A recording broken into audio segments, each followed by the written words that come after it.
Y por supuesto, bienvenidos a la República Independiente de Rafa Rebolleda, nuestro invitado de hoy. Rafa es Design Director y Global Digital Store Customer Experience en IKEA y sobre todo es una mente inquieta, un generalista, un polímata, ¿no? Su carrera en España y en empresas internacionales ha transcurrido por la ingeniería, el producto, el diseño, y esto le ha permitido tener una visión global y crítica de la industria. Antes de aterrizar en IKEA, Rafa ha trabajado como profesional independiente en compañías como Telefónica, Cabify o New Relic, entre otras. Actualmente lidera el equipo que diseña las experiencias de compra en las tiendas de una brand como IKEA. Rafa y su equipo están construyendo lo que sean las tiendas del futuro, desde el Experience Lab de Alcorcón, el primer laboratorio de pruebas global del grupo. Y además tiene una amplia experiencia como docente en el IE o en UDIT, antiguo ESNE, y lidera los programas, como estaba comentando, de liderazgo, dirección y gestión de diseño y el de dirección de diseño en el Instituto Tramontana. También ha participado en el grupo de trabajo para el diseño en el gobierno del Ministerio de Ciencia e Innovación de España. Y, en definitiva, tener con nosotros a un excompañero con un recorrido tan meteórico nos produce pues eso, una mezcla de ilusión, de orgullo y unas ganas locas de que nos cuente y nos inspire. Así que muchas gracias, Rafa, por aceptar la invitación. Y quería empezar preguntando en qué consiste el día a día de un Design Director Global Digital Store Customer Experience en IKEA. Bueno, en primer lugar, muchas gracias a vosotros por tenerme, ¿no?, aquí compartiendo. Yo siempre guardo muy buenos recuerdos de mi paso por Secuellas, un sitio donde aprendí muchísimo y, bueno, Dani sabe que siempre pongo de referencia de muchas cosas, entre ello de la cultura que tenéis, ¿no?, que es una cosa que siempre me ha parecido muy significativa y muy diferencial, ¿no?, de Secuellas y que yo aprecio, ¿no?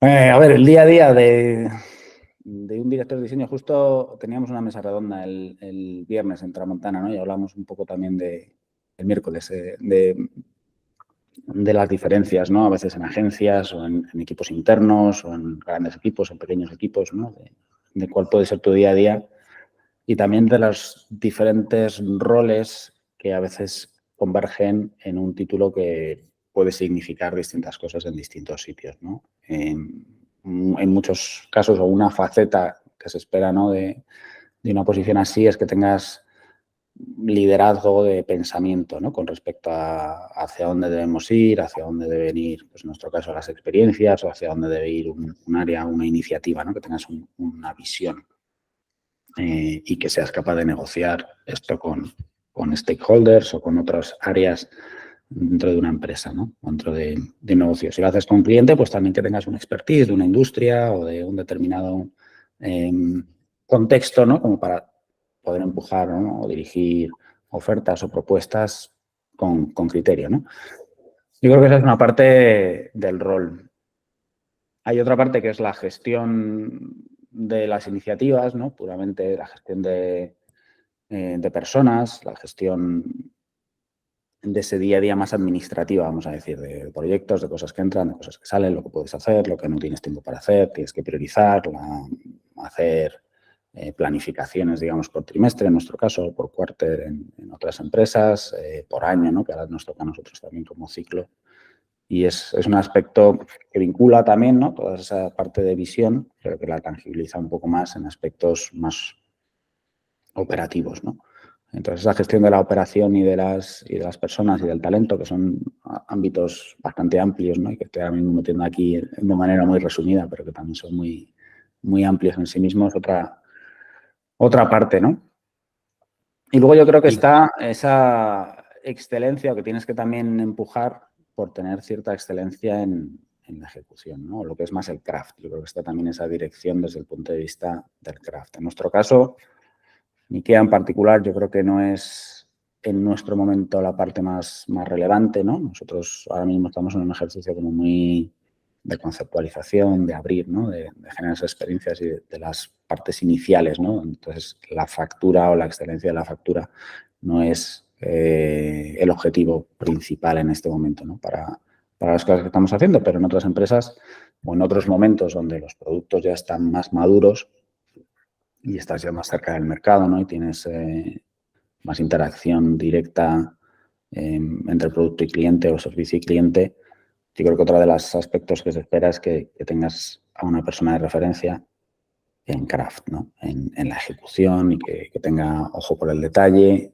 no solo desde el aspecto visual, que es como lo más obvio, ¿no? Pero bueno, también se espera que haya personas, si no el propio director, que haya personas que puedan ser esa referencia dentro del equipo, pero en general, ¿no? Pues ejecución en la investigación o en cómo aproximamos un servicio, ¿no? Y tener alguien que te apoya, que te soporta, ¿no? Que te ayuda a crecer también en el equipo y a desarrollar esa sensibilidad. Al menos yo, en general, seguro que hay otras cositas más mundanas, ¿no? Como la gestión presupuestaria, gestión de no sé qué. O sea, hay cositas más del día a día y más mundanas, pero yo creo que esas 3 grandes áreas son responsabilidades que a veces convergen en la misma persona y en muchos casos no lo hacen y yo creo que eso también está bien, ¿no? Que uno sepa identificar qué cosas se le dan bien y dónde puede aportar valor y si no están, no las tiene, pues que hagan el equipo, ¿no? Que busque esas personas en el equipo que pueden ser esa referencia o que le ayuden a gestionar o que le ayuden a llevar o a liderar. ¿Y cuál es la mayor dificultad que encuentras para poner en valor el diseño en una marca que ha construido un poco su negocio alrededor de la idea del diseño asequible?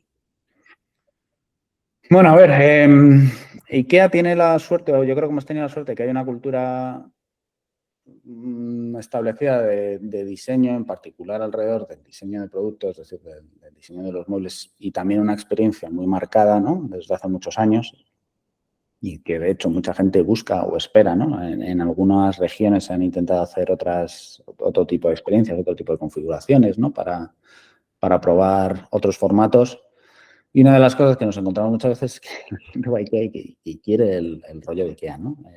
En cierta manera, lo cual es un gran triunfo de narrativa, ¿no? Y que a menudo, yo creo que como consumidor, pues esto quizás no se piensa mucho, ¿no? Pero como diseñadores tenemos también que apreciar el ejercicio tan fuerte que ha hecho esta marca por no solo vender los productos que vende y posicionarse en un mercado, sino por establecer una narrativa de lo que es comprar en IKEA, ¿no? Hay muchas cosas que son específicas, que son especiales, como el hecho de que tú te lo tengas que montar o que tú lo tengas que recoger, ¿no? Que IKEA trabaja explícitamente, ¿no? Te enseña cómo comprar, te dice por qué se compra así, por qué te lo vas a montar tú. Y todo ese trabajo es súper relevante. Ahora bien, hay un espacio hacia adelante para IKEA muy grande, que es hacer un poquito de catch-up también con unos cambios en la mentalidad de los consumidores, con unos cambios socioeconómicos, ¿no? Diría también. Nuevas generaciones, pues, que no tienen coche, por ejemplo, y eso de coger e irse en las afueras de una ciudad a coger unos muebles y traerlo, pues no funciona tan bien, ¿no? O que estamos ya muy acostumbrados a comprar online o Amazon ha puesto, ¿no? Un umbral o una barra para lo que puede ser una experiencia de compra online o de retorno y que IKEA, digamos que no solo ya a nivel de experiencia de cliente, que es con lo que la mayoría de nosotros nos relacionamos, sino toda una parte que hay atrás que es muy grande, es decir, a nivel de operaciones, a nivel de cómo funciona toda la operación, tiene que hacer un gran ejercicio de actualización para poder dar unas experiencias, no sé, voy a decir omnicanal y espero que sea la única vez que diga esa palabra en este foro porque es una palabra muy cargada y muy pervertida, ¿no? Pero bueno, espero que entendáis lo que digo, ¿no? Es decir, IKEA viene montado no solo a nivel de experiencia de cliente, sino a nivel operativo, con un modelo muy claro, pero muy antiguo también, ¿no? Que está basado en una serie de realidades socioeconómicas. Y yo creo que ahora estamos haciendo un esfuerzo por traer parte de la digitalización a la tienda, es decir, abrir un poco eso y explorar también otros formatos, no solo la compra online, sino compra en tiendas más pequeñas dentro de las ciudades o sitios de planificación donde puedes también pedir cosas y que te las traigan a la tienda o que te las lleven a casa. Y todo esto, como os digo, no es solo hacer la parte de arriba, es diseñar todos los procesos, todas las operaciones que están detrás para que eso verdaderamente se pueda articular. Ahí es donde está buena parte del reto, ¿no? O sea que hay, como decía Ingvar, casi todo queda por hacer, ¿no? Que es una cita que se utiliza mucho internamente.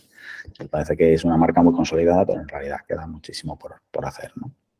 Al hilo que esto que comentas, entiendo que en IKEA no es lo mismo la experiencia de compra en una tienda física que la tienda online o en la app, o que no es lo mismo la tienda de Goya que la de San Sebastián de los Reyes, que todo tiene que estar articulado, ¿no? Y no sé si esto quiere decir que elaborar un sistema al elaborar un sistema de diseño deberíamos de pensar más allá de lo digital y pensar en esa experiencia completa.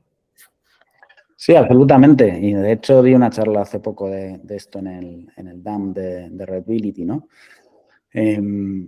Evidentemente, desde el punto de vista de UI digital, ya tiene un sistema de diseño, yo creo, de relativa madurez, ¿no? Que siempre seguimos evolucionando y tal, pero digamos que en esa parte operativa de Design Ops y en particular del sistema de diseño, pues desde el punto de vista digital yo creo que eso lo tenemos con una cierta madurez, ¿no?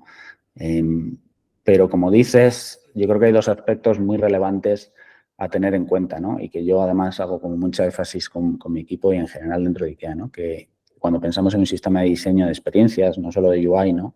Tenemos que pensar en todo el stack, ¿no? Si conocéis cómo se realiza un blueprint, por ejemplo, para aquellos que estén más familiarizados con esa herramienta, ¿no? Donde tienes quizás arriba esa experiencia de cliente, donde tienes también qué hace el staff, ¿no? Los coworkers, qué tipo de procesos hay, qué partners tenemos, qué operaciones hay, ¿no? Todas esas capas, cuando haces un módulo de esa experiencia o un trozo de esa experiencia, tienes que incluir todo el stack. No puedes hacer solo la parte de arriba, porque necesitas que todas las cosas de abajo se articulen de tal manera que esa experiencia pueda ser, ¿no? Y que además conecten con lo que ocurre antes y lo que ocurre después. Otra de las cosas relevantes es lo que has mencionado, ¿no? Que tenemos tiendas de distintos tamaños y con distintas capacidades y ese sistema de diseño, yo también intento robar esta idea del responsive, ¿no? De la web, del responsive web design, ¿no? Que es esta idea de que se adapta una experiencia, ¿no? A distintos formatos para llevárnoslas al espacio físico o híbrido, ¿no? Físico-digital, ¿no? Y que esos módulos o esos trozos de experiencia también deben reaccionar a esas capacidades de una tienda. Por ejemplo, el hecho de que tengas stock infinito en el almacén o que no lo tengas y te lo tengan que traer, ¿no? Esas son dos maneras distintas de comprar, aunque el objetivo del cliente es el mismo, ¿no? Entonces, somos nosotros los que tenemos que reaccionar a esa variabilidad, ¿no? Y ofrecer una experiencia en ese sentido, ¿no? Entonces, yo creo que esa parte es muy, muy relevante, ¿no? Y parte de lo que estamos intentando hacer, pero como te puedes imaginar, toca palos en todos los puntos de la organización, ¿no? Luego en el staff, en la parte operativa de las tiendas, en la parte operativa de IKEA en general, ¿no? IKEA es una organización que está muy integrada verticalmente, desde la plantación del árbol hasta el mueble que te llega, ¿no? Entonces, es una operación muy grande y hacer cambios no solo es lento, sino que a veces también es caro, ¿no? Y para una empresa que se mueve en el affordability, como decimos, ¿no? Que no es solo ser baratos, ¿no? Es ser affordable, es qué valor te llevas por el dinero, que yo creo que es un concepto un poco distinto que ser estrictamente baratos, ¿no? Y esa parte es muy relevante, ¿no? No sé si algunos sabéis, yo siempre cuento esta anécdota, pero en IKEA cuando se diseña un mueble, lo primero que se diseña es el precio. Lo primero que va en el brief es el precio. Es decir, no es que vamos a hacer una mesa, vamos a hacer una mesa de 50 euros. Y a partir de ahí hay que pensar todo lo demás, ¿no? Y eso es un poco parecido, ¿no? Tú quieres hacer estas experiencias, sí, tú quieres dar estos servicios, está muy bien, pero tiene que ser de tal manera que operativamente siga funcionando un modelo de negocio, ¿no? O sea, siga siendo sostenible un modelo de negocio que es en el que nos movemos, ¿no? Y que está muy vinculado a la misión y a la visión que tiene la empresa, ¿no? Que es bastante amplia, ¿no? La visión de IKEA es dar una vida mejor a la mayoría de la gente, ¿no? A better life for the many people, que es una cosa que se dice mucho en IKEA, ¿no? No para todos, porque hay gente para los que no es IKEA, ¿no? Claramente, y está bien, pero for the many, ¿no? Y eso tiene implicaciones. Los que se mueven en un ámbito premium, por ejemplo, pues pueden hacer otro tipo de servicios y otro tipo de experiencias porque pueden manejar el aspecto económico también de otras maneras. Pero nosotros nos movemos con unas ciertas restricciones que están bien, ¿no? Que son parte del modelo, de la misión y de la visión. Y me muero de ganas de preguntarte por el Experience Lab, ¿no? El Experience Lab. Te he escuchado decir que estáis construyendo las tiendas del futuro y no me puedo reprimir preguntarte cómo van a ser y que nos cuentes todo lo que puedas. Bueno, lo de las tiendas del futuro es una cosa que se utiliza mucho internamente y que a mí a la vez también me parece un poco un autoengaño, ¿no? En las tiendas del futuro siempre hay un futuro, ¿no? Para construir la tienda, ¿no? No es como un sitio al que llegas, ya hemos hecho la tienda del futuro, ¿no? La tienda del futuro siempre existe, siempre estamos haciendo la tienda del futuro en muchos sentidos, ¿no? Las cosas que hacemos ahora que quizás son más incrementales, pero que tienen un impacto, ¿no? Y estamos probando y vamos a cambiar algunas cosas a corto plazo, ¿no? Digamos, en el timeframe de un año, pero también a veces pensamos, ¿no? Cuáles van a ser experiencias y cuáles van a ser quizás modelos de negocio o espacios en los que IKEA puede traer, ¿no? O aportar o contribuir a esa misión, ¿no? Ahora mismo IKEA ha estado centrado durante mucho tiempo, yo creo, en el producto, ¿no? Y en las soluciones alrededor del home furnishing, pero cuando vas a esa visión y esa misión, ¿no? De intentar mejorar la vida de las personas en general, pues se abren muchas cosas en un entorno más grande, que es vivir en casa, ¿no? Algo tan simple como qué significa hogar, ¿no? Que es algo que yo creo que va evolucionando mucho conforme cambian las generaciones y que para muchas personas quizás es más efímero, ¿no? O para nuevas generaciones quizás es un espacio más efímero o es más movible o es más ligero, ¿no? Y quizás en el pasado era una cosa más estable, con contextos o situaciones que duraban 20 años o que duraban 15 años, ¿no? Igual ahora estás 2 años en un sitio, estás 3 años en otro sitio, ¿no? Y la configuración de hogar cambia. Yo creo que es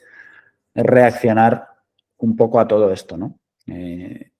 También de manera como más táctica, pues está este reto de entender cómo configurar experiencias que armonicen interacciones en distintos canales, ¿no? Sin que sean unos saltos complicados, ¿no? Es decir, evidentemente ahora vendemos online o puedes comprar en la app, ¿no? Y hay puntos de conexión.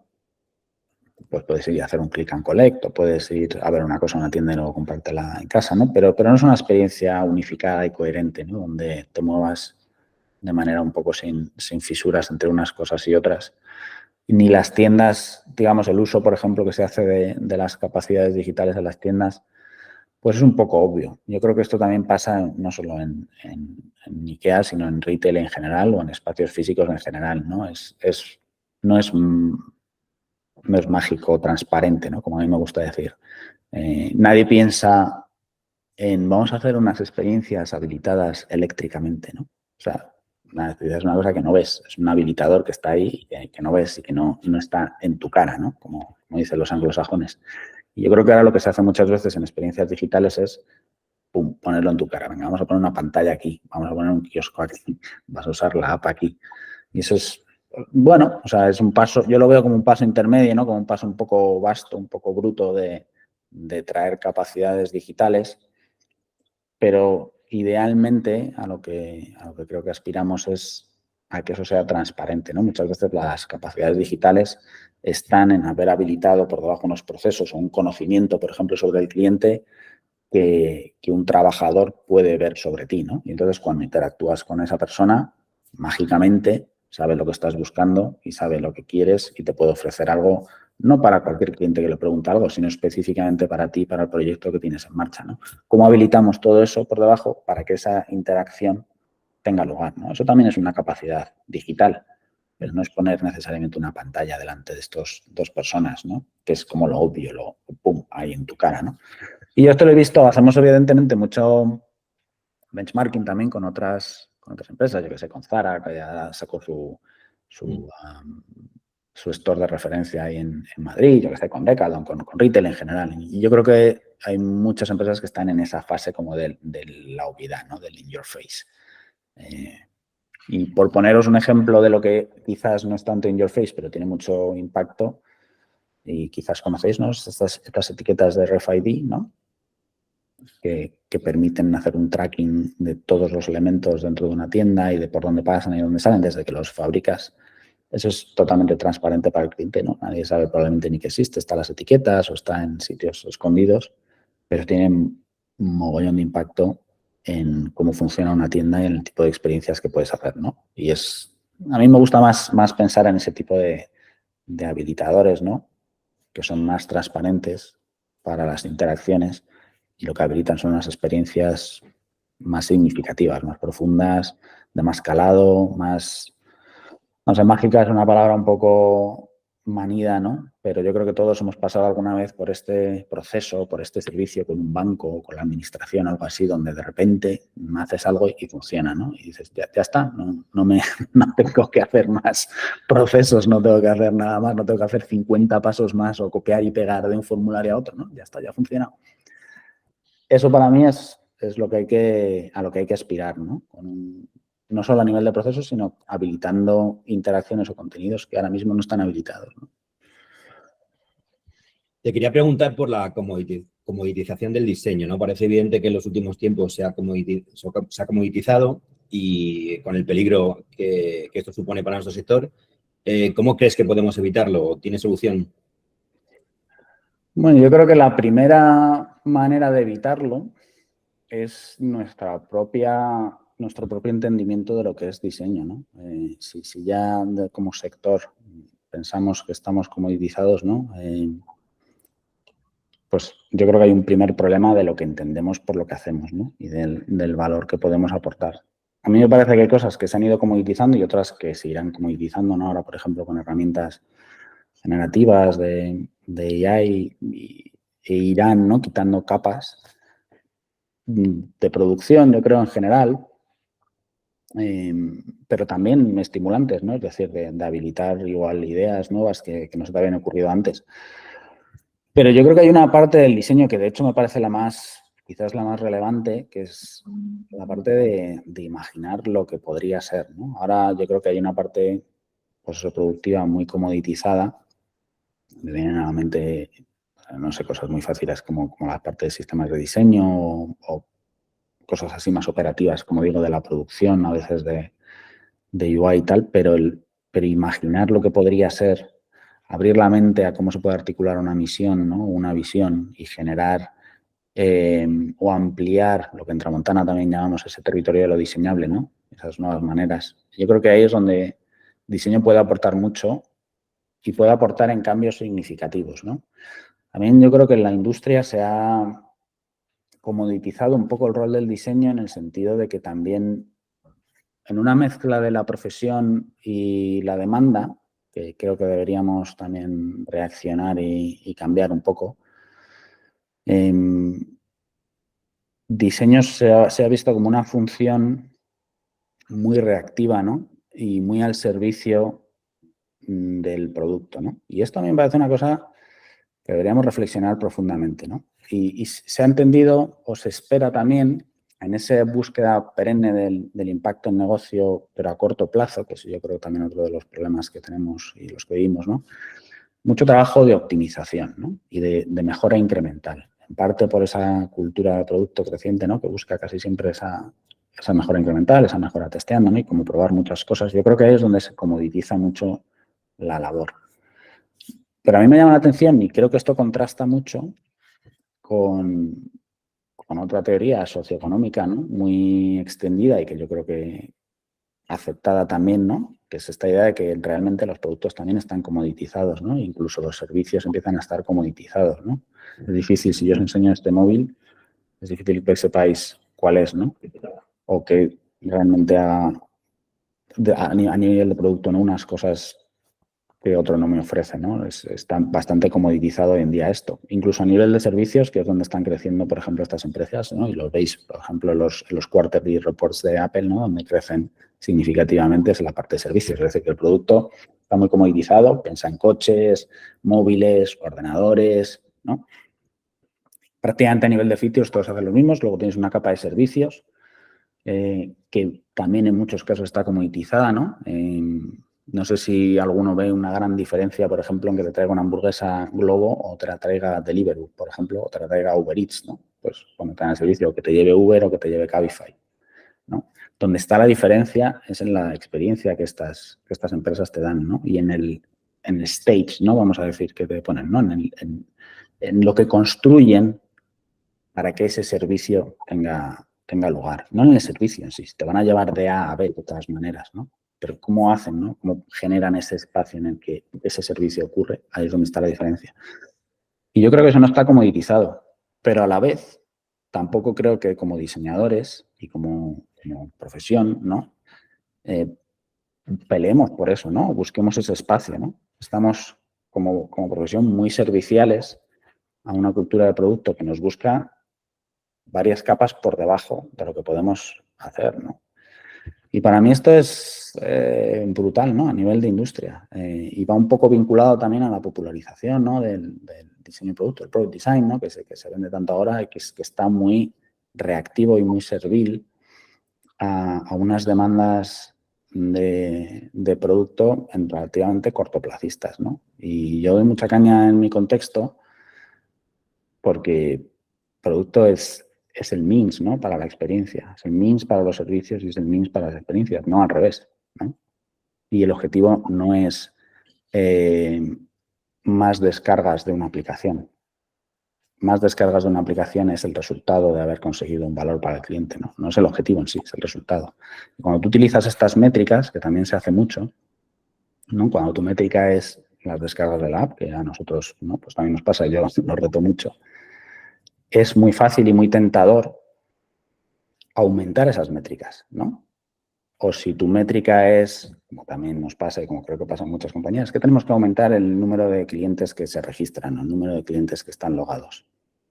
Si esa es tu métrica, que es una cosa muy típica de producto, pues es muy fácil. Yo te pongo barreras en todos los lados y para hacer la cosa más chorras te tienes que logar, ¿no? Pues ya te aumento la métrica, ya es un éxito. Ese es el rol de diseño comoditizado y productizado, ¿no? Pero si tú quieres que el aumentar las descargas o que el aumentar el login o que el aumentar los registros sea un resultado de haber conseguido una experiencia que da un valor para el cliente, eso ya es otra cosa. Eso ya no es tan fácil. Y ahí es donde creo que no estamos para nada comoditizados y que tenemos que pelear por ese espacio. Eso es lo que tenemos que hacer. Y bueno, una pregunta original, quizás también espero que los roles de las personas que tienen un poco más de liderazgo en una empresa o más gestión, esa es la pelea que tienen que tener, ¿no? La de invertir un poco esa conversación, ¿no? De que los productos y los servicios están subyugados a la experiencia que queremos conseguir, a los objetivos de experiencia que queremos conseguir, que evidentemente están vinculados con impacto en negocio, ¿eh? No quiere decir que eso no esté vinculado, pero el crecimiento de un producto no es el objetivo, es lo contrario. El crecimiento del producto es el resultado, ¿no? De haber conseguido otros objetivos. ¿Y qué necesitan marcas como IKEA de empresas como Secuellas? ¿Dónde podríamos mejorar nuestros servicios o nuestro delivery? ¿Cómo podríamos aportar valor? Pues mira, la relación con terceras partes y en una empresa como la nuestra, yo creo que la barrera más grande en general es que probablemente hay un onboarding grande, ¿no? Si tú quieres tener un impacto significativo, es decir, yo te puedo pedir algo facilón, ¿no? Pues de hacer una interfaz, ¿no? Un trocito pequeñito para un kiosco, imagínate, ¿no? Pues bueno, quizás eso es relativamente sencillo, puedes utilizar nuestros sistemas, puedes hacer tal, pero si tú quieres trabajar con nosotros en este nivel de conversación, ¿no? En generar visiones, en generar, ¿no? Contribuir, digamos, a abrir ese espacio, tienes que entender bien no solo el contexto de retail en general, ¿no? Sino cómo funciona esa empresa, ¿no? Cuál es el modelo de negocio y con esto hay que entender de nuevo el modelo operativo general de la empresa para poder tener una conversación buena, ¿no? Yo que he estado también en consultoría y que he estado también en cliente, un clásico que probablemente todos hemos vivido, ¿no? Son estos grandes proyectos que están muy idealizados, ¿no? Pues que vamos a hacer esto, vamos a hacer lo otro, podríamos hacer no sé qué, o estas experiencias, pero que se quedan en nada, ¿no? Se hacen unos pósters, se hacen unos journeys y luego eso pues está muy bien, puede inspirar algo y normalmente se queda en un cajón y no se actúa porque esa parte es la fácil, ¿no? Lo difícil es luego implementar y poner eso en marcha. Yo creo que muchas veces eso es difícil porque lo que se propone no está realmente conectado con las complicaciones o con los alineamientos que tienen que ocurrir internamente. A veces algo tan simple, entre comillas, ¿no? Tan simple de entender, pero tan complejo de articular, como que los incentivos y las recompensas de distintas partes de lo que tendría que articularse en esa, o orquestarse en esa visión, están desalineados, ¿no? Es decir, para un departamento la recompensa y por lo que les van a medir su éxito puede estar directamente enfrentado con lo que otro departamento tendría que hacer para que se articulara esa experiencia, ¿no? Y eso hay que cambiarlo a ese nivel, ¿no? Hay que alinear a estas personas y a estos departamentos para que tengan una motivación para hacer ese ejercicio, ¿no? Si no, pues todo el mundo quiere cobrar su bonus. Es difícil que vayan a hacerlo, ¿no? Incluso aunque a veces te digan, sí, yo te entiendo, si me parece una idea estupenda, pero a mí lo que me dicen es que haga esto otro, ¿no? O me van a recompensar por hacer esto otro. Hay que cambiar ese incentivo, hay que cambiar esa dirección desde ahí. Y yo creo que eso es difícil acceder a eso, ¿no? Desde fuera, ¿no? Desde un trabajo como vosotros, ¿no? Necesitáis que las personas que están dentro os abran esas puertas, ¿no? O os metan en esas conversaciones para que no se quede en el clásico ejercicio, ¿no? Más o menos interesante, pero no implementable, del que además yo creo, y no sé si lo sentís, que haya un poco de quemazón en la industria, ¿no? Yo también siento que cuando hablo con otras personas, ¿no? Dentro de clientes, que yo creo que están un poco cansados, ¿no? De los clásicos proyectos de, venga, vamos a hacer una investigación y luego vamos a hacer un journey, te vamos a abrir unas oportunidades y vamos a hacer unos workshops de no sé qué y tal. O sea, yo creo que muchos ya también hemos vivido que eso puede estar bien o no, o puede haber grandes ideas ahí, pero que se quedan en un cajón, ¿no?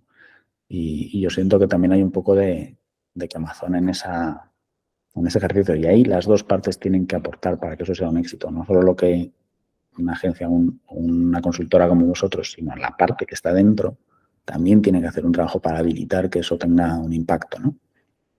Si no, pues bueno, podrá ser más o menos entretenido, pero probablemente no tendrá mucho impacto. Ahora que mencionabas el tema de los journey, muchas veces cuando analizo un proceso personal de compra que he hecho o que finalmente no he realizado, pienso que si alguien estuviese observando todo eso que puede ocurrir durante meses y fuese posible trazarlo, se volvería loco, ¿no? Y claro, la pregunta, si tiene es que sentido, eso definiéndolo. es totalmente cierto y es otra de las cosas que yo creo que lo vamos aquí. De hecho, lo iba a mencionar antes con esta idea del sistema de diseño de experiencias y tal, ¿no? Yo creo que una de las partes súper relevantes de esto es que el journey está, yo creo, un poco obsoleto. Esto son esas cosas que luego me pondréis una cita en algún lado y me quedarán por todos los sitios, ¿no? Pero yo creo que el Customer Journey ha tenido, en cierta manera, su época y creo que ya, salvo casos muy concretos, ¿no? Muy lineales, de procesos muy formalizados donde no tienes mucha capacidad, mucha agencia, ¿no? Muchos grados de libertad, como se dice a veces en ingeniería. Cada vez son menos, ¿no? Lo que ocurre ahora es que tenemos una serie de momentos clave, momentos relevantes, ¿no? Que se conectan de diversas maneras y lo que para ti puede ser el principio del proceso, para otras personas puede ser el final o puede ocurrir en medio. Por eso yo antes hacía también ese énfasis en el sistema de diseño, ¿no? O cuando hablaba de esa parte de módulos de experiencias, en que hay que entender qué viene antes y qué viene después, ¿no? Tienes que funcionar, porque lo que viene antes y lo que viene después puede que no sea lineal, como en el caso tradicional de un journey, ¿no? Es que sabemos que viene de hacer esto. Bueno, en algunos casos muy concretos, ¿no? Pues sí, hay hitos por los que tienes que pasar, pero cuando pasas por esos hitos, o si los haces antes o después que otros, yo creo que está un poco obsoleto, ¿no? Nosotros hablamos muchas veces más bien como una red de nodos, ¿no? Una red de nodos de momentos importantes y creo que de hecho es útil visualizarlo así, ¿no? O transformar esa idea del journey más bien en ese conjunto de nodos, de momentos clave, que puede que sí que tengan un mini trocito, ¿no? Más secuencial, donde ocurre un mini proceso, pero del que luego, quién sabe dónde te mueves después. Otra metáfora que utilizamos a veces sobre esto es el parque de atracciones, ¿no? El theme park, que es otra de las cosas que usamos, o que yo uso mucho internamente como metáfora. Esto, los museos, ¿no? Yo también lo uso muchas veces internamente como metáfora. Pero el de los theme parks me parece uno, ¿no? Tú vienes ahí, tienes un mapa y tienes unas zonas, tienes unas áreas y tienes unas atracciones a las que vas. Pero no vas siguiendo un caminito exactamente por el que vas pasando, ¿no? Cada uno pues se configura sus cosas y unos llegan a la hora de comer y lo primero que hacen es meterse un perrito y otros, ese es su final del día porque se tienen que ir a trabajar y ha sido, ¿no? Y van a llegar allí exhaustos o no, van a llegar emocionados porque es el principio de todo. Nosotros, a la hora de diseñar esas experiencias, tenemos que entender que la gente que entra o la gente que llega a ese momento viene de distintos sitios y va a distintos sitios después, ¿no? Cuando pasan por ese hito. Entonces, pues, oye, gracias a Journey por todo lo que nos ha aportado durante muchos años, pero de nuevo, yo creo que empieza a estar un poquito obsoleto en experiencias que cada vez son más modulares, ¿no? Y más no lineales, ¿no? Tema levanta la mano, adelante. Buenos días, Rafael. ¿Qué tal? Hola. Muchísimas gracias, súper interesante. Acabas de comentar una cosa que a mí me toca en la fibra sensible, en Secuoyas, porque es algo que nos encontramos mucho ahí fuera. Eh, o sea, me gustaría saber cuál es tu opinión. El contexto es que precisamente ese journey, a nosotros lo que nos ayuda muchas veces es a identificar en grandes corporaciones puntos de dolor escondidos dentro del proceso en el que el usuario sufre muchísimo, porque se encuentra con, bueno, pues se encuentra con una interfaz que no va bien, que no funciona, que en móvil no continúa el proceso que él espera, o cuando clica en un botón se encuentra con algo que no estaba esperando, estaba esperando otra cosa completamente diferente. Y muchas veces nuestra forma de acercarnos a esos grandes clientes con una cultura muy fuerte y con equipos internos con capacidades para identificar estas cosas, nuestro acercamiento a ellos es precisamente a través del journey, de, oye, me he impersonado como usuario tipo A, he intentado hacer tal cosa y me he encontrado este dolor, ¿no? Me he encontrado este momento tremendo donde me mandan un mail que no corresponde, clico en un sitio y me pasa no sé qué cosa, aquí no sucede nada cuando debería suceder. Y eso es muchas veces lo que despierta la atención, ¿no? Del otro lado. Y precisamente es usando esas técnicas vinculadas al journey donde tú mismo navegas por ese journey y tú mismo estás dentro de ese proceso y vas experimentando y descubriendo cosas. Mi pregunta es, desde tu punto de vista, ¿cómo se puede llamar, dado que es verdad que hay una comoditización y que el cliente está muy cansado del post-it y de todo este proceso fantástico de pensemos, ¿no? Sentémonos a pensar y págame por ello.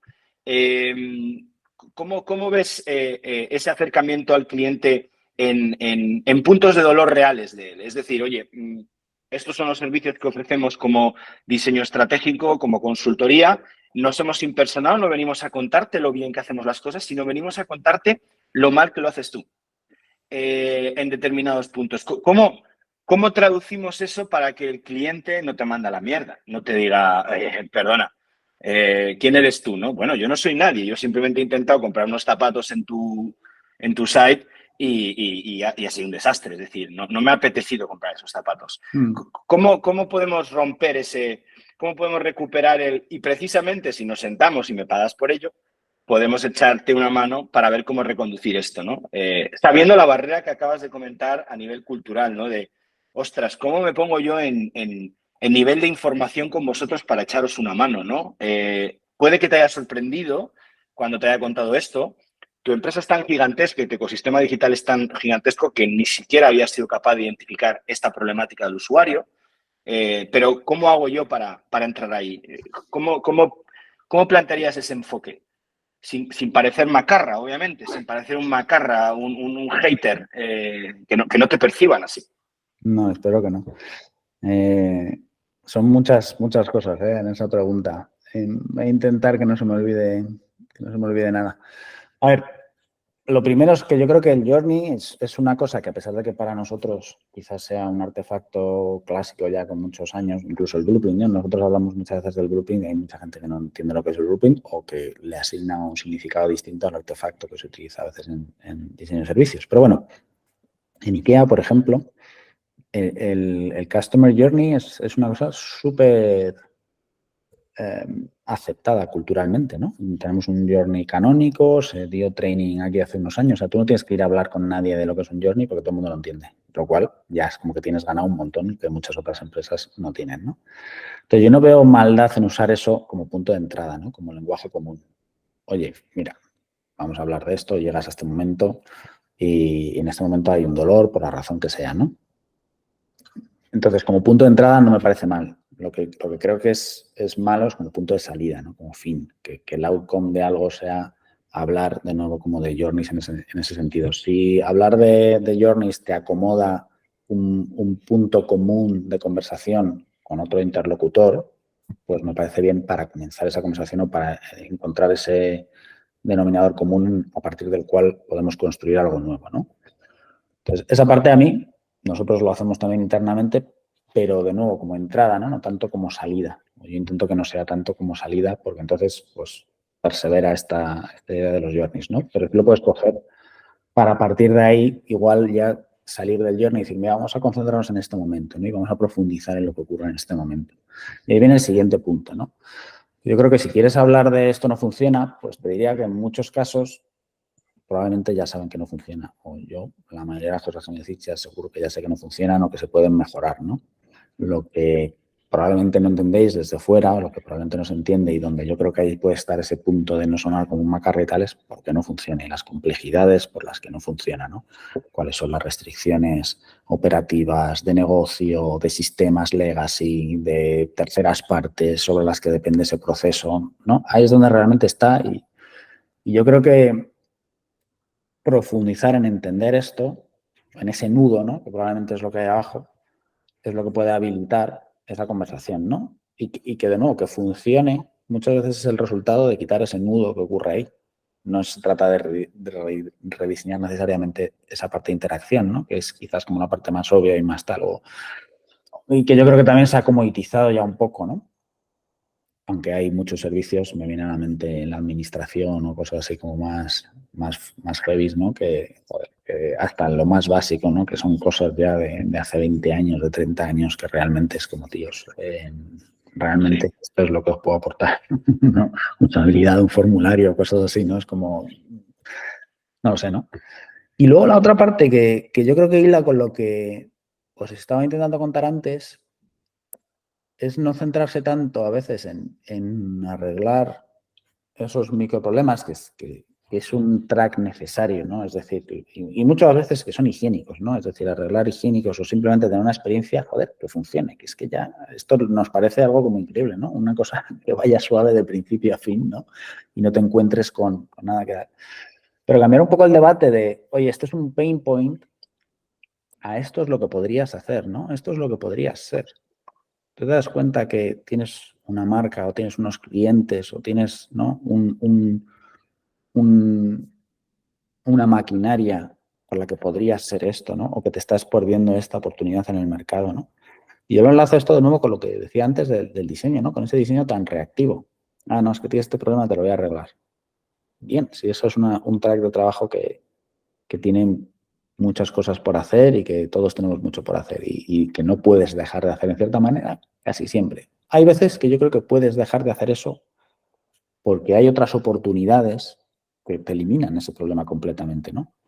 Estás dejando de lado la capacidad que tiene el diseño para proyectar, ¿no? Para generar, para visualizar cómo puede ser otro futuro. Eso no lo puede hacer mucha otra gente, digamos, o muchas otras profesiones, ¿no? Hay individuos que pueden hacer lo que están en otras áreas y yo creo que están haciendo un ejercicio de diseño ahí. Pueden ser ingenieros, pueden ser de producto, pueden ser de operaciones, pueden ser donde sea, ¿no? Pero ese es el ejercicio proyectivo de diseño. Y ahí es donde yo creo que también diseño se ha como achantado mucho, ¿no? Siempre está en ese punto tan reactivo. Se utiliza mucho y a mí no me gusta nada este rollo del diseño es solucionar problemas.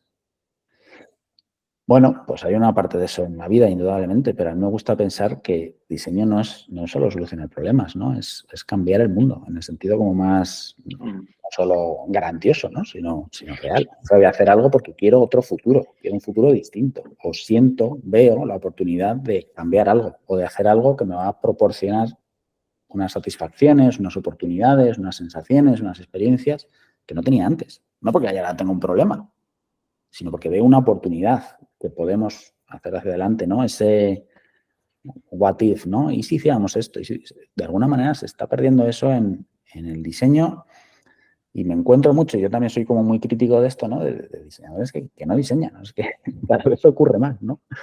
Diseñadores que preguntan mucho y que está muy bien preguntar y que está muy bien obtener información, pero creo que cada vez se va más a esa parte del proceso en el que estás recogiendo, ¿no? Y estás facilitando el ejercicio de entendimiento, en muchos casos olvidando el ejercicio proyectivo, ¿no? O sea, olvidando el ejercicio de generación. Y esto lo veo en muchos diseñadores, ¿no? Que joder, que cada vez diseñamos menos, ¿no? Que cada vez hay más facilitadores y más diseñadores que hacen mucho ejercicio de investigación y Yo mismo he hecho investigación durante mucho tiempo y tengo investigadores en mis equipos y, por supuesto, me parece una parte fundamental. Pero es que eventualmente hay que diseñar, ¿no? O sea, hay que llegar a un momento en el que hay que proyectar, hay que pensar, hay que generar conceptos y hay que tangibilizar esos conceptos, ¿no? No un post-it en una pizarra. Hay que visualizarlo, hay que generar un prototipo, una visualización, un vídeo, hay que tangibilizar esa idea para que otras personas entiendan lo que eso significaría, las implicaciones que tiene, lo que estás editando, ¿no? Yo veo que ahí el diseño es como que ha perdido en cierta manera eso. Si os imagináis, os recordáis, para aquellos que hayáis estado más cerca de esto, ¿no? Ese ambiente, ¿no? A veces de un estudio, yo pienso en los estudios de diseño industrial o de diseño, vamos a pensar más clásico, ¿no? Pero bueno, imaginaos por la parte del diseño industrial, ¿no? Esas paredes llenas de sketches, ¿no? De volcado de ideas, ¿no? De generación. El 99% de esas cosas no van a ningún lado, pero te ayudan a pensar. Te ayudan a pensar de otra manera, te ayudan a explorar el futuro, ¿no?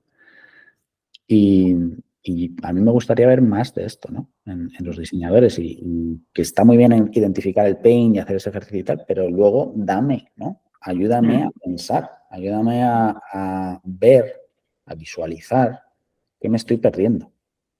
¿Cómo podría ser ese futuro, no? Ahí yo creo que tenemos mucho que aportar y joder, creo que en muchos casos un espacio por recorrer, ¿no? A nivel de profesión que hemos tenido en el pasado como industria o como craft, ¿no? Y que, en cierta manera, lo estamos echando a perder, lo estamos dejando pasar. Absolutamente. De hecho, la sensación que nos da cuando intentamos construir de cero algo, cuando intentamos ser innovadores y proyectar, es que hay una, o es como percibimos, ¿no? La industria asocia esas capacidades a las grandes compañías. Es decir, esto que quiero hacer desde cero y que no sé cómo hacerlo, se lo voy a pedir a una gran compañía, a una gran consultora, a gente que tiene una posición en el mercado muy grande. Y claro, ahí los que somos pequeñitos o medianos no llegamos a, oye, yo también me gustaría optar por esto. Hay una asociación, ¿no? De no tengo ni idea cómo hacer esto, pero voy a buscarlo en compañías que son muy grandes. Voy a buscarlo en una gran consultora que seguro que tiene todas las capacidades que hay que poner encima de la mesa para conseguir esto de lo que yo no tengo ni idea cómo solucionar o cómo resolver, porque tengo que partir desde cero. Y claro, ahí te encuentras un gran problema. Pero bueno, eso es un problema de la industria. Sí, no es nuestro. También te diré que seguro que muchos de vosotros os habéis encontrado en la situación, que yo creo que es muy típica de las consultoras, donde alguien se ha fundido el 80% del presupuesto en eso, no ha llegado a ningún lado y luego con el 20% del presupuesto que le queda va a una de esas pequeñas y dice, mira, tenemos este proyecto, ya nos hemos fundido 8 meses y nos quedan 4 meses para hacer esto y el 20% del presupuesto, a ver qué podéis hacer, ¿no? Entonces es otro clásico desafortunado, ¿no? Pero que también pasa mucho, ¿no? Pero bueno, con grandes proyectos, con grandes cosas, pasa también el mítico este de que a nadie le despidieron, ¿no? Por contratar a IBM o por contratar a Microsoft, ¿no? Pues cuando tienes a alguien en una determinada posición que quiere hacer algo que no sabe o que se siente incómodo, pues en un intento de salvar su posición, ¿no? Pues va a delegar a una reputación en el mercado, ¿no? Aunque luego eso no lleve a ningún sitio, pero bueno. Ese es otro debate, ¿no? Es otra conversación distinta. Total. Ahí, también como consultoras pequeñas, pues a veces la especialización o la capacidad de entender bien un mercado, ¿no? De ser más valientes, ¿no? Más audaces. Yo creo que también a veces esas grandes consultoras son un poco copy-paste en el fondo, ¿no? Hacen gran cosa de esta y cogen las grandes tendencias, lo típico, las grandes movidas, ¿no? Desde un sitio más pequeño, yo creo que está a jugar la baza de la agilidad y de la audacia. Es más arriesgada, ¿no? Pero también te permite moverte en un espacio en el que quizás otras grandes consultoras no se mueven. Rafa, por seguir con el espíritu crítico, yo es una opinión totalmente personal. Yo tengo la sensación de que las decenas de webs que puedo visitar en un día, tengo la sensación de que es lo mismo, que a nivel de diseño es lo mismo, ¿no? Y cuando hacemos un benchmark, por ejemplo, de un sector en concreto, casi hay que buscar, vamos a encontrar las 3 diferencias, ¿no? Porque esto, como todo igual, ¿no? Cuesta mucho salirse del molde. Y una vez que alguien como Pedro Serrahima, con una historia de éxito detrás basada exactamente en hacer exactamente lo contrario de lo establecido, lo esperado, decir que si un experto un poco en nuestro sector le venía diciendo que o asegurando que poniendo el botón de contratar o de comprar en su web abajo a la derecha en rojo iba a aumentar la facturación, él lo pondría arriba a la izquierda en verde por un tema de principios, ¿no? Por hacerlo distinto, ¿no? ¿Qué piensas sobre eso? ¿Tiene sentido que todo el mundo aplique los mismos principios? Pues creo que depende un poco de qué estamos hablando, ¿no? Ahí me parece que hay como dos partes de la conversación. Una es que hay principios que sabemos que, o sea, después de N años, décadas, pues hay principios que sabemos que funcionan desde el punto de vista, casi volviendo, ¿no?, a lo de la usabilidad, a la interacción, ¿no? Hay muchas cosas que conocemos desde hace mucho tiempo y que cambiarlas gratuitamente pues puede que te dé algún beneficio, ¿no? Podría ser que a veces ese cambio tenga un impacto y hoy en día creo que hay muchas herramientas para probar esto fácilmente, ¿no? Es decir, que hay cosas relativamente pequeñas, como eso que comentas del botón, ¿no? Pues yo creo que hoy en día está muy superado cómo validar si verdaderamente eso pues tiene esa diferencia que es barata de implementar, verdaderamente tiene un impacto, ¿no?, en negocio, ¿no? Esa es una parte. Y la otra es, volviendo a lo que decíamos antes, es ese tipo de ejemplos, ¿no? Esa audacia, pues es un poco ambiciosa, ¿no? Cambiar dónde está un botón o buscar esa diferencia, pues dentro de poco probablemente estará comoditizada, ¿no? Le dirás a un cacharro que te haga 25 combinaciones de una web y que te diga cuál es la que performa mejor. Pues bueno, y una te dará un 1% más de conversión, pues vale, hemos aumentado o mejorado un poquito, ¿no? Vale, o sea, a mí creo que ahí ese juego es el que tenemos poco que ganar en general como individuos, como profesionales y como industria, ¿no? Eso yo creo que poco a poco va a estar muy, muy comoditizado, ¿no? Y luego lo distinto por distinto en sí, pues tampoco me parece que sea un valor, ¿no? Y esto lo he discutido muchas veces a veces con arquitectura, ¿no? Con algunas cosas, vas por la calle y dices, bueno, pues o un coche, ¿no? Lo que sea. Ya, al menos es que es distinto. Bueno, ya, pero pues ser distinto, no sé, yo te puedo hacer una tortilla de patatas distinta, igual es incomible. O sea, el hecho de que sea distinta no es un valor per se, ¿no? También hay que tener un poco de cuidado con eso. Desde luego te diferencia, pero la diferenciación no siempre es positiva, ¿no? Hay que combinar estas dos cosas. Así que, bueno, yo me lo cogería, como dicen los anglosajones, así con un poquito de sal, ¿no? No sé si tenemos en español una frase similar. Pero de fumar. bueno, creo que buscar algo distinto sin argumentario, ¿no? Sin entender por qué lo estás haciendo distinto, qué es lo que pretendes conseguir con esa distinción, qué contexto tiene esta empresa en particular que habilita que puedas hacer algo distinto o buscar esa diferenciación basada en una narrativa que tienes. O sea, tiene que ser algo un poco más elaborado para que esa distinción tenga visos de supervivencia, si no, pues es jugar voy a ver si sorprendo, ¿no? Pues te puede salir bien, te puede salir mal, pero es random, ¿no? O sea, tu aportación ahí argumentada creo que es bastante floja, ¿no? Te quiero hacer 3 preguntas en uno porque se nos está comiendo el tiempo. Al triple tirabuz. Las 3 preguntas en una es ¿por qué la tecnología es tan arisca con las personas a veces? ¿Por qué la tecnología es tan adicta? ¿O cómo? No te he entendido. Tan arisca con las personas. Arisca. ¿Cómo se humaniza esa tecnología y qué aporta el diseño a las personas, a la sociedad en general? Hostias, son 3 grandes preguntas. A ver, yo creo que la tecnología no es necesariamente arisca con las personas. Creo que de nuevo aquí hay que desempaquetar un poco varias cosas. Primero, que es que popularmente se asocia tecnología a todo aquello que ha ocurrido después de que tú nacieras. Y la tecnología es todo lo que no es ir desnudo por el bosque, es tecnología. Las gafas que llevamos, la ropa que nos ponemos, el lenguaje con el que hablamos o escribir, eso también es tecnología, ¿no? Y lo vemos como superhumanista.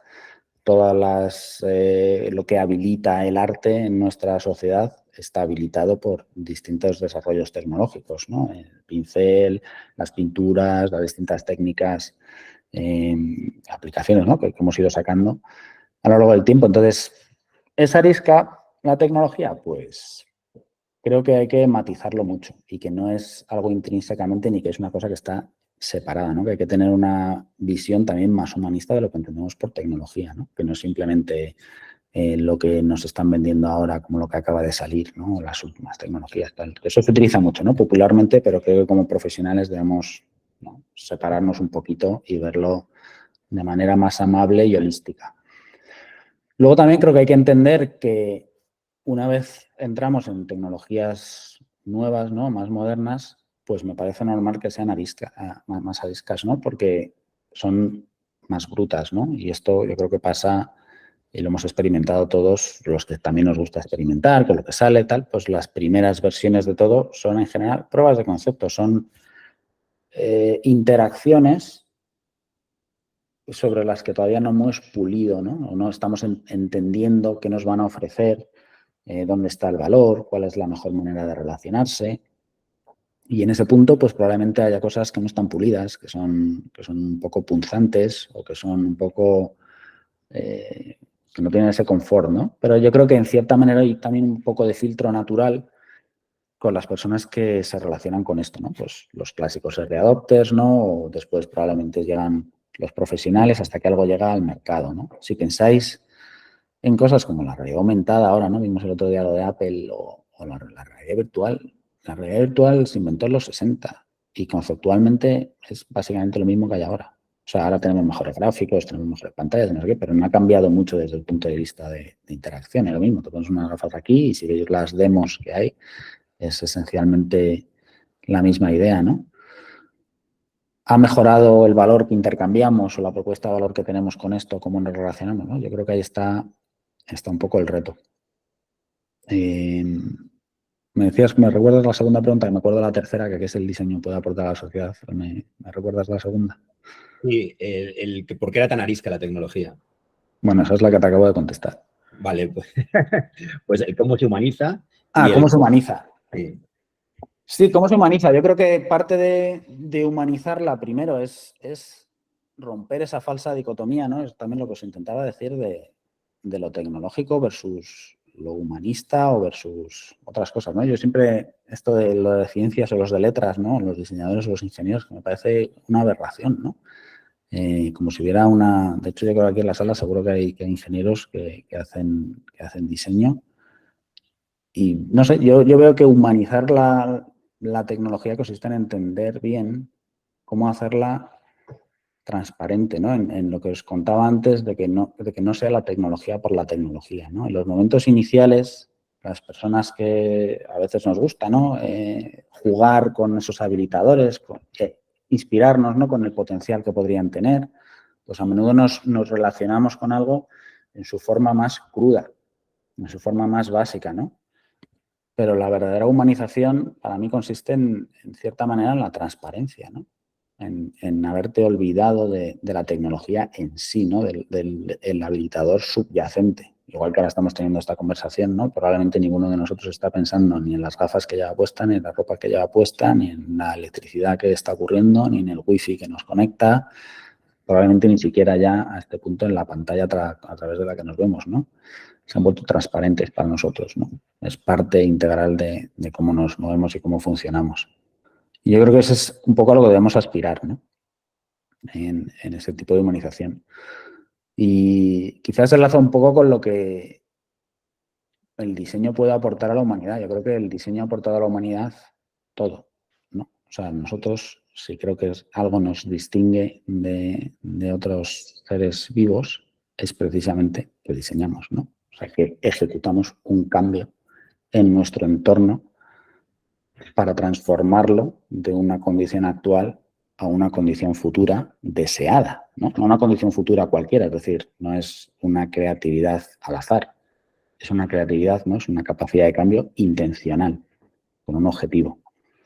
Y yo creo que eso venimos haciendo desde el tiempo inmemorial, ¿no? Eso es lo que en cierta manera nos distingue. Entonces, el diseño creo que aporta a la sociedad todo. No hay avance social, intencional, ¿no?, que no sea diseñado. Hay veces que hay cambios que ocurren un poco al azar, ¿no? Y eso también nos ocurre, pero yo eso no lo veo como diseño, ¿no? Es, pues bueno, el azar o la selección natural, ¿no? Algo que ocurre sin intención, sin una intención definida. Pero yo creo que el diseño nos aporta eso, sin entrar, digamos, en la moralidad de esos cambios, ¿no? Evidentemente también el diseño nos lleva a cambios sociales con los que muchos no estaremos de acuerdo o que generan maldad o para la humanidad, ¿no? Eso está claro, no es tanto entrar en ese debate, pero sí el transformar, digamos, o cambiar la sociedad me parece intrínsecamente un ejercicio de diseño, ¿no? No es que no puedes no hacerlo, no aportar desde diseño ahí, ni puedes cambiarlo sin diseñar, te llames diseñador o no. Perfecto. Por terminar, que hemos pasado la hora, dos preguntas muy cortas. ¿Es cierto que el perfil austero de Ingvar Kamprad, el fundador de IKEA, sigue formando parte de la cultura y el día a día de la compañía o ya no? He escuchado a gente decir, incluso cuando han viajado con trabajos alrededor de IKEA, han viajado en las peores líneas, han alojado en los peores hoteles, o sea que esa austeridad se llevaba hasta el último detalle. Bueno, yo creo que eso es una exageración. Yo viajo con mucha frecuencia y cojo los mismos vuelos de Iberia que he cogido toda la vida, ¿no? No viajamos, voy a ir en business probablemente, pero no veo tampoco que tenga que coger necesariamente esos vuelos ni que esté en los hoteles más cutres del mundo, pues vayan a hoteles normales, ¿no? Tampoco vamos a... No sé, me parece verlo, quedarse con lo anecdótico, ¿no? Lo relevante del mensaje de Kamprad, que en la narrativa sigue muy vigente, ¿no? Y en la cultura de IKEA sigue muy vigente. Pero bueno, que creo que luego si vamos a la realidad del trabajo, ¿no? Del ordenador con el que tengo yo, tengo el ordenador más barato del mundo, pues no, tengo aquí mi MacBook Pro de 16 pulgadas, o sea, no veo que haya ese ejercicio de lo más barato siempre. No va de eso, ¿no? Lo que hay que entender en el mensaje de Kamprad es que su modelo es este modelo de affordability, ¿no? De llegar al mayor número de personas posibles por hacer unos precios accesibles, ¿no? Y no hay manera de hacer unos precios accesibles si tú no tienes una operación que tenga un coste bajo, ¿no? Y esa es un poco la ecuación que intenta manejar siempre IKEA. Siempre hay esa pregunta, ¿no? De decir, joder, si yo quiero hacer no una cama cualquiera, ni una cama, ¿no? Con unas características en un mundo libre, ¿no? Quiero hacer una cama accesible desde el punto de vista económico. Puedo elegir los materiales, puedo tomar una serie de decisiones de diseño, pero también tengo que entender muy bien cuánto me va a costar hacer esa cama, transportar esa cama, llevarla desde que corto el árbol hasta que llega al sitio, o si me puedo ahorrar cortar el árbol y reutilizar materiales de antes, ¿no? O sea, que también conecta muchas veces con dos aspectos como sostenibilidad o reciclaje y demás, ¿no? Pero el espíritu de esa cita, que si te quedas en lo superficial es vamos a ir a lo más barato, no va tanto de eso, ¿no? Tenemos que ser una compañía también que se mira muy con detalle al coste con el que operamos, porque eso es lo que nos va a permitir también bajar los precios con los que vendemos, ¿no? Y hacer o entregar la calidad que queremos entregar de la manera más accesible posible. Ese es el mensaje que hay detrás. Y por terminar, una marca para la que te gustaría trabajar y otra para la que nunca lo harías. Bueno, para la que me gustaría trabajar quizás es difícil. Te puedo decir claramente para las que no lo haría, ¿no? Que son la mayoría de las empresas o todas las empresas que basan su beneficio y su negocio en el capitalismo de la vigilancia, ¿no? Esto es una cosa con la que yo particularmente tengo mi cruzada, ¿no? Y compañías como Google o Facebook o Meta o WhatsApp o cualquier otra que base su modelo de negocio en el seguimiento y el robo de la privacidad y de la vida de las personas. Es una de las muchas para las que no trabajaría. Probablemente tampoco trabajaría en nada relacionado con la guerra, que eso es muy difícil, ¿no? A veces trabajas para un banco y luego te das cuenta que el banco financia a las empresas que generan las armas de otro lado, ¿no? O sea, casi todo suele estar muy conectado, ¿no? Pero así de manera rápida y superficial y fácil, para mí no trabajaría claramente en esas, ¿no? Yo cuando pienso en la de la que tú decías que te costaba más, ¿no? La de cuál te gustaría trabajar, siempre te vienen marcas que te gustan, ¿no? Pero luego siempre hago la reflexión de decir, preferiría trabajar para una que esté todo por hacer, una que esté muy mal ahora, ¿no? Para tratar de remontarla. Sí, y eso me parece una reflexión muy buena, ¿no? ¿Qué vas a poder aportar, ¿no? En esa empresa. Y también qué significa trabajar ahí en el día a día, ¿no? Y con quién vas a trabajar. Yo creo que esas son dos cosas que a menudo la gente no se hace la reflexión, ¿no? Y está siempre el halo, ¿no? De las grandes marcas que hacen productos o que realizan productos que nos satisfacen. Pues igual currar ahí es una mierda. Y curras 20 horas al día y tienes unos compañeros que son unos púas, ¿no?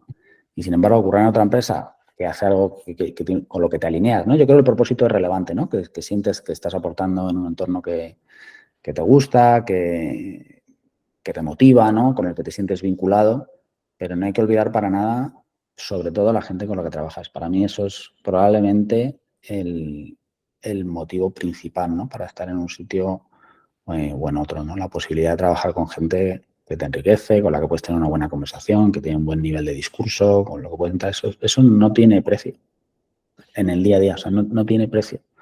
Mucho más que la marca y los productos que pones. Eso es maravilloso, tener buena gente alrededor, y yo puedo decir que tengo un equipo fabuloso conmigo y con el que me encanta encontrarme todos los días y tener conversaciones y ver lo que hacen.